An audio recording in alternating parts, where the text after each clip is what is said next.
भारत के पड़ोसी देश नेपाल की बात करते हैं, जहां नई सत्ता स्थापित होने के संकेत मिल रहे हैं।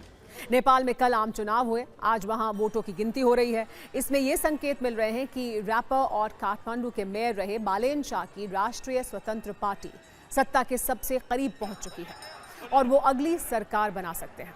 फिलहाल जो अपडेट है उसके अनुसार 165 सीटों पर हुई वोटिंग में बालेन शाह की राष्ट्रीय स्वतंत्र पार्टी 1 सीट जीत चुकी है और 102 सीटों पर आगे है। नेपाली कांग्रेस 1 सीट जीत चुकी है और 10 सीटों पर आगे है। सीपीएन यूएमएल ने 11 सीटों पर बढ़त बनाई है, जबकि नेपाली कम्युनिस्ट पार्टी 10 सीटों पर आगे है। अन्य को 6 सीटों पर बढ़त मिली है। आपको ये बता दें कि नेपाल में संसद की कुल 275 सीटें हैं। यहाँ 2 तरीके से वोटिंग होती है। 165 सीटें डायरेक्ट चुनाव होता है जिनके लिए, यानी 165 सीटों पर उम्मीदवार को वोटिंग करनी होती है, जबकि 110 सीटों पर सीधे पार्टी के लिए वोट होता है, यानी मतदाता किसी उम्मीदवार को नहीं बल्कि एक राजनीतिक पार्टी को वोट देता है।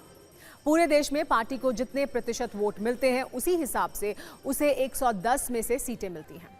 इस प्रक्रिया में पूरे देश में पार्टी को मिले कुल वोटों को जोड़ा जाता है और 110 सीटों के अनुपात में विभाजित किया जाता है। इस प्रक्रिया में नियम ये भी है कि चुनाव से पहले ही हर पार्टी चुनाव आयोग को 110 उम्मीदवारों की एक बंद लिस्ट सौंपती है और हर पार्टी की 110 सीटों की लिस्ट में कम से कम 50% महिलाएं होनी अनिवार्य होती हैं, ताकि पूरी संसद में अनुपात ठीक रहे। इसे प्रोपोर्शनल रिप्रेजेंटेशन सिस्टम कहा जाता है। इस तरीके से 110 सांसद चुने जाते हैं। न्यूजीलैंड इस प्रणाली का दुनिया में सबसे प्रसिद्ध उदाहरण है। वहां इसे एमएमपी यानी मिक्स्ड मेंबर प्रोपोर्शनल कहा जाता है। वहां भी मतदाता को इसी तरह से 2 वोट देने होते हैं, एक अपने क्षेत्र के उम्मीदवार के लिए और दूसरा अपनी पसंदीदा पार्टी के लिए। तो कुल मिलाकर फाइनल नतीजा आने में और उसके कैलकुलेशन में अभी वक्त है, लेकिन फिलहाल बालेन शाह की राष्ट्रीय स्वतंत्र पार्टी काफी आगे है। इस चुनाव में सबसे ज्यादा चर्चा नेपाल की झापा सीट की है। यह सीट पूर्व पीएम केपी ओली की है, जिन्हें बालेन शाह चुनौती दे रहे हैं। राष्ट्रीय स्वतंत्र पार्टी ने उन्हें प्रधानमंत्री पद का उम्मीदवार घोषित किया है।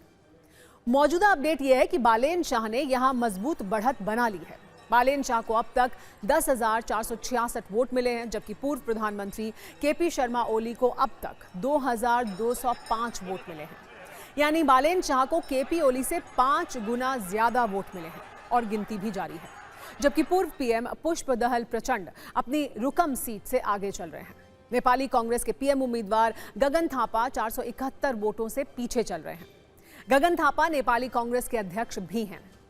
इन नतीजों के बीच सबसे ज्यादा चर्चा बालेन शाह की है, जो राष्ट्रीय स्वतंत्र पार्टी से प्रधानमंत्री पद के उम्मीदवार हैं। 2022 में इस पार्टी का गठन हुआ था। पिछले वर्ष नेपाल में सरकार के खिलाफ विद्रोह हो गया था, जिसके बाद वहां एक अंतरिम सरकार का गठन किया गया, जिसने चुनाव करवाए हैं। इन चुनाव के नतीजे ये संकेत दे रहे हैं कि बालेन शाह नेपाल के अगले पीएम हो सकते हैं। बालेन शाह काठमांडू के मेयर रह चुके हैं। वो मेयर बनने से पहले एक रैपर थे। नेपाल के अंडरग्राउंड हिप हॉप सीन में काफी दिखते थे। उनके गानों में गरीबी, पिछड़ापन और भ्रष्टाचार के मुद्दे उठाए जाते थे। इन्हीं गीतों ने उन्हें युवाओं के बीच बहुत लोकप्रिय बना दिया। उनके रैप में अक्सर नेताओं की बेइज्जती की जाती थी, लेकिन तब लोग चौंक गए जब बालेन ने मई 2022 में काठमांडू से मेयर पद के लिए चुनाव लड़ने का ऐलान किया। निर्दलीय चुनाव लड़ने वाले सिर्फ 33 साल के बालेन ने बड़े बड़े दिग्गजों को चुनाव में हरा दिया। वो निर्दलीय उम्मीदवार बनकर मेयर का चुनाव जीतने वाले पहले शख्स बने। बालेन काले ब्लेजर, काली जीन्स और काले धूप के चश्मे में प्रचार करने जाते, जिसकी खूब चर्चा हुई। नेपाल में काठमांडू के मेयर की हैसियत कई केंद्रीय मंत्रियों से भी अधिक मानी जाती है। ऐसे में इस जीत की चर्चा सिर्फ नेपाल में ही नहीं बल्कि पूरी दुनिया में हुई। साल 2023 में टाइम मैगजीन ने उन्हें दुनिया के टॉप 100 प्रभावशाली लोगों की सूची में शामिल किया। न्यूयॉर्क टाइम्स ने उनकी प्रोफाइल स्टोरी की थी और अब एक बार फिर वो चर्चा में है, क्योंकि वो पीएम पद के काफी करीब हैं।